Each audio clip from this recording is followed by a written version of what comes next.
first of all. How are you doing? How was your off season? My off season, yeah, it was good, mate. Good amount of skiing, good food, which I think is always important. But yeah, I enjoyed it. It's nice, the season is so long that I think it's important also to have your time off. No. From sim rigs to racing glory, why does this F1 driver stay unstoppable? Check this out. I think everyone can agree on that. I can agree about the food situation. It's always off season in this house.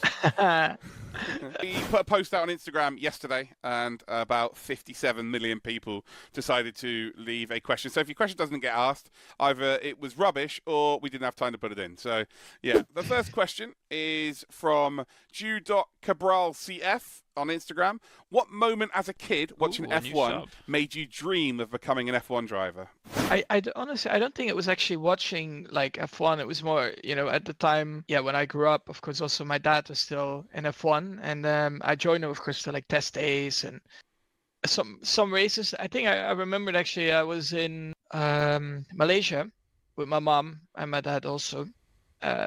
These kind of like memories, they stick in your mind. Plus my dad also had like a go-karting team at the time, so it's like you just see a lot of racing, and I just wanted to start go-karting. I think that's where I was like, I want to start driving myself, because at that point it's not like I want to be a Formula 1 driver. At that point it was like I want to be a go-kart driver and have fun there. And then the more serious go-karting became, then you start to look at what is the highest that you can achieve, and that's Formula 1, right? So I think it just went step by step, and when I was like 8, 9, I guess you're like the goal. We set the goal to Formula 1. Max's journey from go-karting to F1 proves that greatness doesn't happen all at once. It's built step by step. What started as fun with his dad grew into a clear goal to dominate Formula 1. His path shows just how important it is to dream big and stay determined. We got one from Ali Claire, 23. What is the biggest differences between sim racing and real racing, and what are the biggest similarities? I think the biggest difference is, of course, the G-forces. So in the real car, I mean, everything, right? Like accelerating, braking, cornering, that's something that you don't feel. Especially I'm driving, because at home also on a static rig, because it's faster. All these kind of motion rigs are slower. But of course, if you want to try and replicate a little bit of what you feel in real life, then yeah, you buy a motion rig. But I think it's not really, thank you. It's not really necessary at the moment. Oh, I can't put it there. My dog will eat it. 1 second. So yeah. And then besides that, I think what is it's quite similar. I think in terms of how you work on the setup, how you work out strategies, and as you see now in this race as well, it's raining. You have to make the right call to be on the right tires. It's exactly the same as in real life. You're working off a radar, your feeling as well while driving. So for me, I would say it's like 90-95% there, but that 5% is mainly just that real touch of you strap yourself in the car, and then the G-forces. Fair enough. The chat have basically just asked this question then. Dog confirmed. Everyone's got excited, but there is a dog. I asked you yesterday what type of dog, and you said a brown one. Yeah. What type of dog is it? What's it called? The way sim racing mirrors real-life strategy and setups is fascinating. But Max nails it. Those G-forces and the physical strain are what truly separate the two worlds. It's a reminder of the intense skill and endurance needed at the highest level of motorsport. Excellent. Nino. But I don't know. He left again. Yeah. Yeah, he left again. Because I put the food up, so he was not interested anymore in me. That's again, it sounds, your pets all sound a bit like me. Right. Apart from the memories you got from winning the 2024 Formula World Championship, what memories do you have that stick out from the year? It's from Maxica with a Z instead of an A. From 24? Yeah. 2024? Daytona win. Yeah, sharing the car with Johnny, that was an all-time high. I think in terms of anger management as well. No, from 24, I think just the start of the year was very nice. But then now, especially looking back at it, having to face, the tough moments in that year as well is something that I'm quite proud of, because it's easy to lose your head and start stressing about everything. But we actually, I think we did very well to keep calm. And of course, you can always say wins, blah, blah, they are great. But at one point, I think some things are also more rewarding is how we just kept it together as a team. Max's reflection on 2024 highlights his maturity as a driver. It's not just the wins that define him, but how he and his team handled the challenges with grace and composure. That's championship mentality. Yeah, that's a really good answer. A new sub.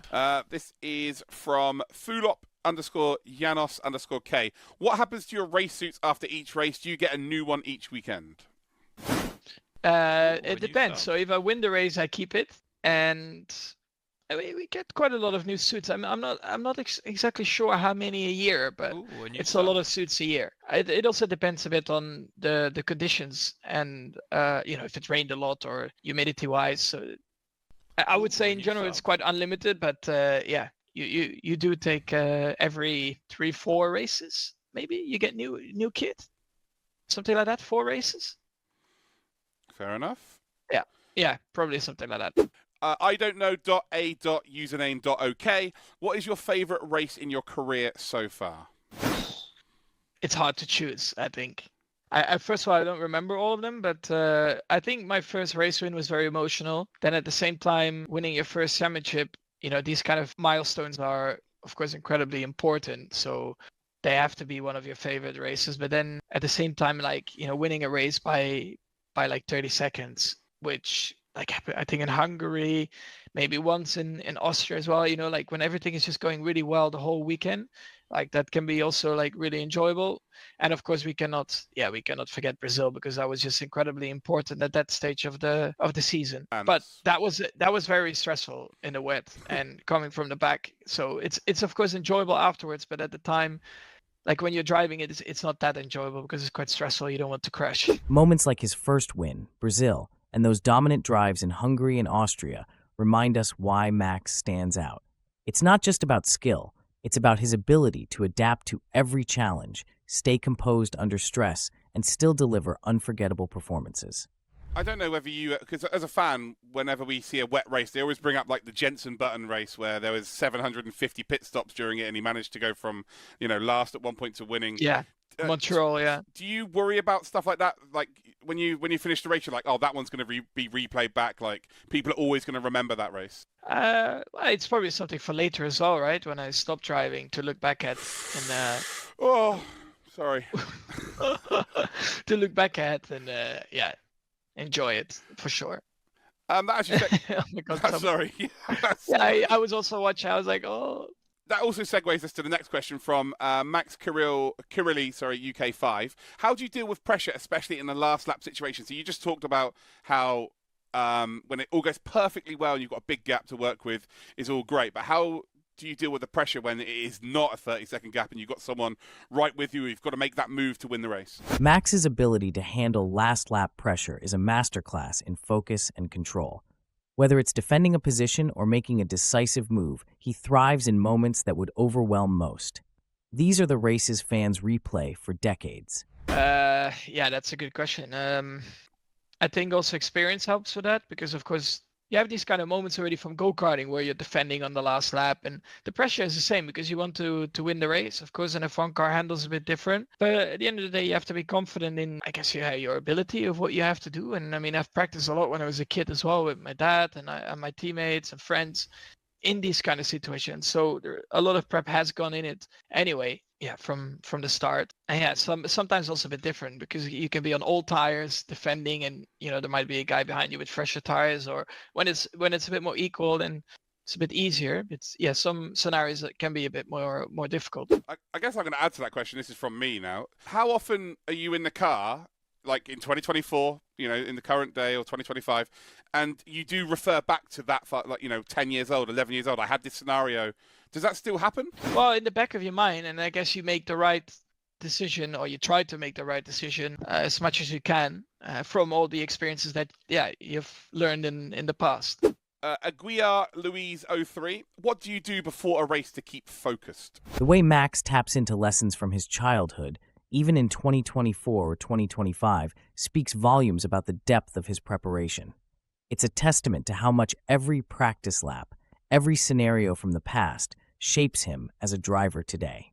Yeah, I think I'm quite relaxed actually with those kind of things. Like for me, I mean, most of the time, if there is a sim race on, I'm still watching the sim race until the last moment before I jump in the car. I'm on my phone a bit, or watch some streams. I don't really have like a particular, like, I need half an hour and I need to do this and that. Everyone is different in that scenario anyway.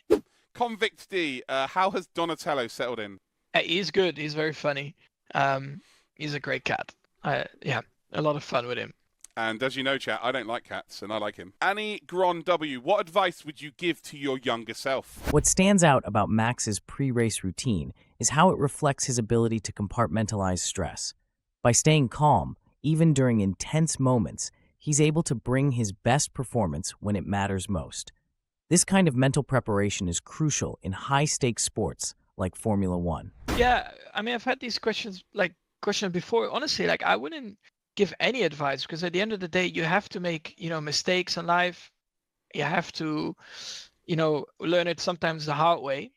If you would know everything in advance, I think that would be very boring. It's almost like when people keep telling you, like, don't do this, you cannot do that when you're driving, these kind of things. At the end of the day, once you've done it, that's the only time that you will change it or you learn from it.